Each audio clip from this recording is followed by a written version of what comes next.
సాయిరాం బాబా భక్తులందరికీ కూడా నమస్కారం అండి. అందరూ కూడా సుఖంగా సంతోషంగా ఎప్పుడూ కూడా ఆనందంగా ఉండాలి అని చెప్పి ఆ బాబాగారి తరపున నేను కూడా మనస్ఫూర్తిగా కోరుకుంటున్నాను. ఈరోజు బాబాగారు అందించే సందేశం ఏంటి అంటే కనుక, తల్లి కోపం తెప్పిస్తున్నావు, మరోసారి కనుక ఇది రిపీట్ అయ్యింది అంటే నేనే నీ గూబ పగల కొడతాను. ఎందుకు అనేది నువ్వు ఇప్పుడు తెలుసుకోకపోతే జీవితం మొత్తం కూడా నాశనం అవుతుంది అని చెప్పి ఏదో తెలియని సందేశంతో బాబాగారు మన ముందుకు వచ్చారండి. ఆ సందేశం ఏంటో మీరు పూర్తిగా తెలుసుకోవాలి అంటే వీడియోని ఎక్కడా కూడా స్కిప్ చేయకుండా చివరి వరకు వినండి. అప్పుడే మీకు పూర్తి వివరాలు అనేవి తెలుస్తాయి. ఇక ఆలస్యం చేయకుండా వీడియోలోకి అయితే వెళ్ళిపోదాం. వీడియోలోకి వెళ్లే ముందు చాలామంది కూడా చెప్పుకోలేనటువంటి సమస్యలతోటి సతమతం అయిపోతూ వాటిని ఎలా తీర్చుకోవాలో తెలియక ఇబ్బంది పడిపోతూ ఉంటున్నారు. అటువంటి వారి కోసం శ్రీ షిరిడి సాయిబాబా ఆశీస్సులతో జ్యోతిష్యం చెప్పబడును గురూజీ శివరామరాజు గారు. Phone number 9959942255. మీరు ఇప్పటి వరకు ఎన్నో చోట్ల జ్యోతిష్యం చెప్పించుకొని మీరు ఆశించిన మార్పులు మీ జీవితాలలో జరగలేదని చెప్పి బాధపడి ఉంటారు.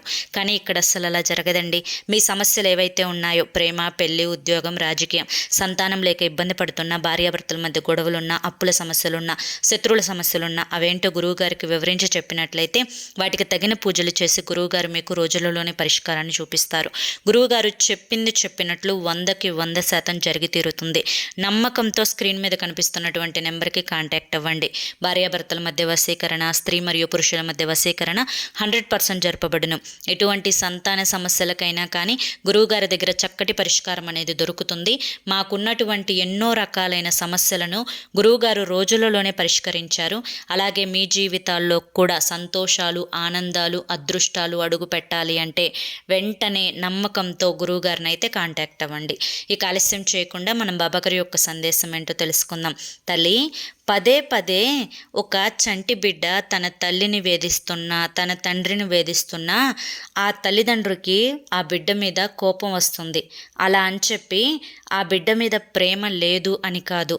ఆ బిడ్డ చేసే తప్పులకు, ఆ బిడ్డ తెలిసి తెలియక వేసేటువంటి తప్పటడుగులకు ఎక్కడ తను పడిపోతాడో, ఎక్కడ తను మోసపోతాడో, ఎక్కడ తను అజాగ్రత్తగా ఉంటాడో, తన బిడ్డ క్షేమం కోసం ఆ తల్లిదండ్రులు కోప్పడతారు.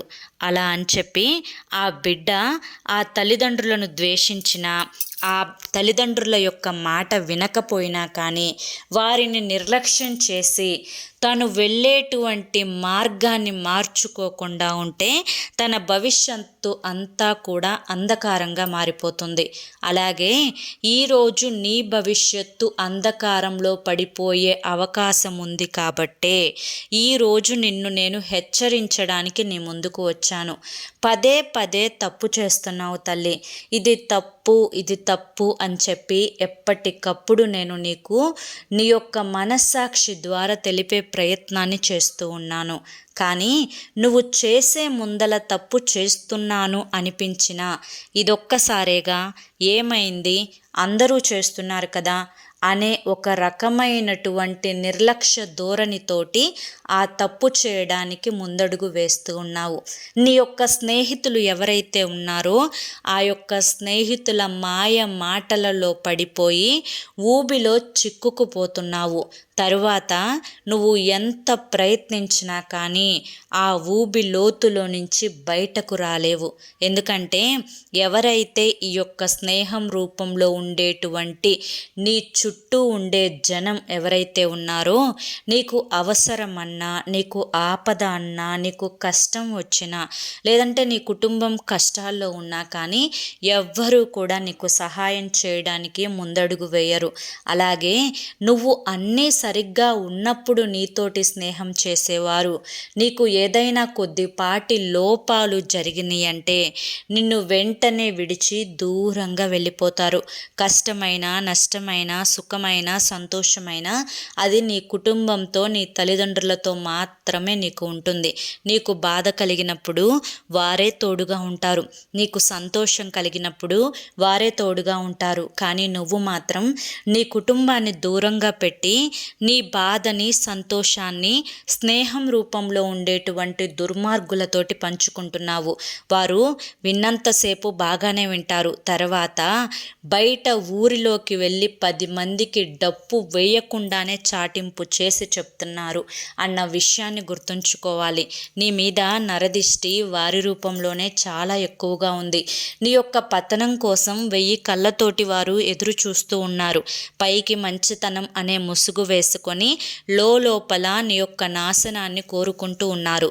ఇదంతా దేనికోసం, దేనికి, వారికి దీని కారణంగా వచ్చేటువంటి ఉపయోగం ఏంటి అని నువ్వు నన్ను ప్రశ్నించినా దానికి సమాధానం ఈర్ష్య, అసూయ, స్వార్థం అని చెప్తే నీకు వింతగా అనిపించినప్పటికీ ఇదే అక్షర సత్యం తల్లి. కాబట్టి నువ్వు ఖచ్చితంగా తెలుసుకోవాలి, ఆ స్నేహాలను దూరంగా పెట్టాలి. ఆ దుర్వ్యసనాలు ఏవైతే ఉన్నాయో ఆ వ్యసనాలను చాలా తొందరగా మానుకుంటే అంత మంచిది. అలాగే వారితో సమయం ఏదైతే నువ్వు గడుపుతున్నావో ఆ సమయాన్ని కుటుంబంతో గడిపే ప్రయత్నం చేయి. నీకు కష్టం వచ్చినా, నష్టం వచ్చినా నీకు అండగా, తోడుగా నిలబడేది నీ కుటుంబమే అన్న విషయాన్ని ఇప్పటికైనా గుర్తుంచుకో. ఇప్పటికైనా కళ్ళు తెరుచుకో, నిజాన్ని గ్రహించు. అసలు ఈ ప్రపంచం ఎలా ఉందో తెలుసుకో. నువ్వు నీ చుట్టూ స్నేహితుల రూపంలో ఒక ప్రపంచాన్ని ఏర్పరచుకొని అదే ప్రపంచం అనుకుంటున్నావు, కానీ నీకు తెలియని ప్రపంచం చాలా ఉంది. నువ్వు ఇప్పటికైనా వినకపోతే, నువ్వు నాకు మళ్ళీ కోపం తెప్పించావు అంటే, ఇది కనుక మళ్ళీ రిపీట్ అయింది అంటే నీకు చెంప పగల కొట్టేటువంటి సమాధానాన్ని నేను నీకు ఇస్తాను. ఇది ఒక తండ్రిగా నిన్ను హెచ్చరిస్తున్నాను అనుకుంటావో, భయపెడుతున్నాను అనుకుంటావో, లేదా క్రమశిక్షణలో నడిపిస్తాను అని చెప్పి అనుకుంటావో, ఇకపై నీ ఇష్టం, ఆలోచించుకో. ఎందుకంటే ఇప్పటికైనా కానీ నువ్వు తెలుసుకోకుండా, ఈ మార్గాన్ని మార్చుకోకుండా తప్పుడు మార్గంలో ఇలాగే వెళ్ళావు అంటే కనుక రేపటి రోజున వెనక్కి తిరిగి చూసుకుంటే నీ జీవితం మొత్తం వారే ఉంటారు. నీ జీవితం పూర్తిగా సర్వనాశనం చేస్తారు.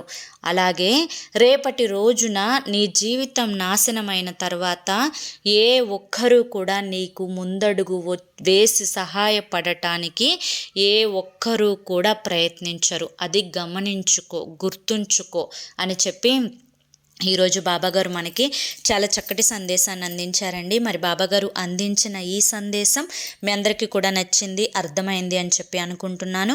నచ్చింది, అర్థమైంది అని చెప్పి అనిపిస్తే వీడియోకి ఒక లైక్ ఇవ్వండి. కింద కామెంట్ సెక్షన్లో ఓం సాయిరామ్ అని చెప్పి టైప్ చేయండి. మొదటిసారి మన సాయి పిలుపు ఛానల్లోకి వచ్చినట్లయితే మన ఛానల్ని సబ్స్క్రైబ్ చేసుకుని సపోర్ట్ చేయండి. రేపు మరొక మంచి వీడియోతోటి మళ్ళీ కలుసుకుందాం. అంతవరకు కూడా బాబాగారి యొక్క ఆశీస్సులు మీ మీద, మీ కుటుంబ సభ్యుల మీద ఎల్లకాలం ఉండాలి అని చెప్పి మనస్ఫూర్తిగా కోరుకుంటూ సర్వేజన సుఖినో భవంతు. ఇక మీరు ఎటువంటి సమస్యలతోటి, కష్టాలతోటి సతమతమైపోతూ ఉన్న చివరి ప్రయత్నం అనుకొని స్క్రీన్ మీద కనిపిస్తున్నటువంటి గురువుగారి నెంబర్కి వెంటనే కాంటాక్ట్ అవ్వండి.